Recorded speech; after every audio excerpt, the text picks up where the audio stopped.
আপনার স্বাস্থ্য ভাইয়ের ছেলে, জাত্য ভাইয়ের ছেলে পাশ করছে, বিদেশ গেছে, গোল্ডেন এ প্লাস পাইছে, আপনি শুনছেন, সাথে সাথে বলবেন আলহামদুলিল্লাহ।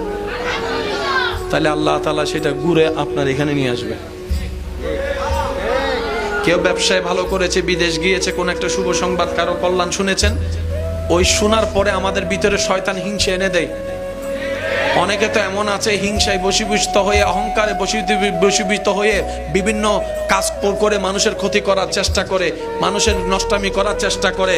মনে রাখবেন, এই সমস্ত মানুষ ঈমান নিয়ে মরতে পারবে। তখন আপনি সেটাকে রুখে দিবেন কিভাবে? শোনার সাথে সাথে মুখে হাসি নিয়ে বলবেন পাস করছে আলহামদুলিল্লাহ। এমন ভাবে আলহামদুলিল্লাহ বলবেন যেন নিজের ছেলে পাস করছে, নিজের মেয়ে পাস করছে। আপনার ঘরের মেয়ের বিয়ে হচ্ছে না, অমুকের ঘরের কম বয়সী মেয়ে বিয়ে হয়েছে, আপনাকে দাওয়াত দিতে আসছে, আপনি দাওয়াত দিতে আসা তাদেরকে আগে জড়ায় ধরবেন। ও বোন, অনেক খুশি হয়েছি, তোর মায়ের যে বিয়ে ঠিক হয়েছে, অনেক খুশি হয়েছি। আরে মানুষের কথা শুনিস না, তকদির যেখানে আছে সেখানেই যাবে, তোর জায়গা তুই চেষ্টা কর, আমি তোর পাশে আছি। আপনি এগুলা করতে থাকবেন, আপনার রব দেখতে থাকবে, আপনার রব দেখতে থাকবে। সুবহানাল্লাহ। আপনার রব দেখে যদি আপনার করা দেখে খুশি হয়, ওই রব আপনার সেই ঘরের মধ্যে শান্তির ব্যবস্থা করে দিবে।